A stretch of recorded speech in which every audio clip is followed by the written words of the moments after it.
सो आज हम Bhagavad Gita chapter 10 the opulence of the absolute के श्लोक 31 को कवर करने वाले हैं। रोज की तरह हम संस्कृत में श्लोक को पढ़ेंगे, उसके इंग्लिश ट्रांसलेशन को देखेंगे और मीनिंग को समझेंगे। तो चलिए शुरू करते हैं।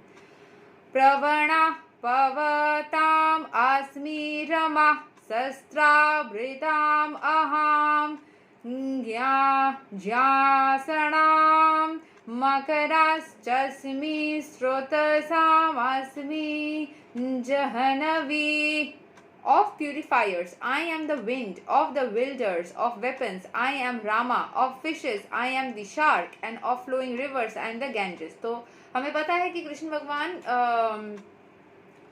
अर्जुन को अपने बारे में बहुत सारी चीज़ें बता रहे थे कि जो सिंपल चीज़ें हैं दुनिया में, लेकिन सिंपल नहीं है, महान है। उन सब चीज़ों के साथ उन सब चीज़ों की महानता अपने से नहीं आती, उन सब के अंदर कृष्ण भगवान विराज करते हैं और उनकी एनर्जी से ही वो महान बनती है या बनता है। ठीक है, सो वो बता रहे कि जितने भी प्यूरीफायर्स है, जैसे कि वाटर इज हम किस किस चीज़ों से हम खुद को शुद्ध कर सकते हैं पता है? 3 चीज़ है जो हमें नेचुरली शुद्ध करती है।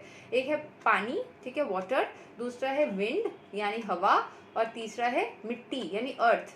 ये सारी 3 चीज़ें हमें नेचुरली, जो एलिमेंट्स है उसमें फायर भी हमें क्लेंस करती है, बट हील में बोलूँगी, हाँ, फायर का एनर्जी भी हमें हीलिंग में यूज़ करती हूँ ना, तो फायर भी हमें हील करती है। बट मोस्ट इम्पॉर्टेंट प्यूरीफायर्स में जब एक झटके में कर दे, ठंडक दे हमें, तो उसमें विंड यानी हवा को माना गया है। सो जितने भी प्यूरीफायर्स है यानी कि क्लेंजिंग जो चीज़ें करती है नेचुरली, उसमें से कृष्ण भगवान है हवा यानी wind.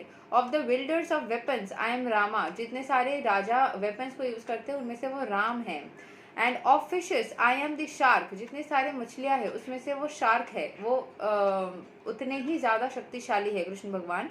And of the flowing rivers and the Ganges, Ganga को सबसे ज़्यादा शुद्ध एंड सबसे पवित्र माना जाता है ना, तो कृष्ण भगवान उसमें से, मतलब उसमें विराज, वो तो सब चीज़ में विराज करते हैं, बट जितने भी महान चीज़ें हैं, बोलने का मतलब यही है कि महान चीज़ें ऐसे ही महान नहीं हैं, उसको महान होने का कारण यही है कि कृष्ण भगवान उसमें विराज करते हैं। ठीक है, सो यहाँ के एक्सप्लेनेशन एक लाइन में है जो वो पढ़ लेते हैं।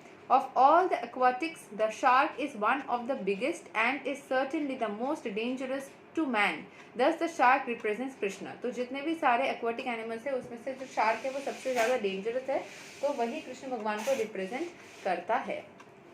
ठीक है।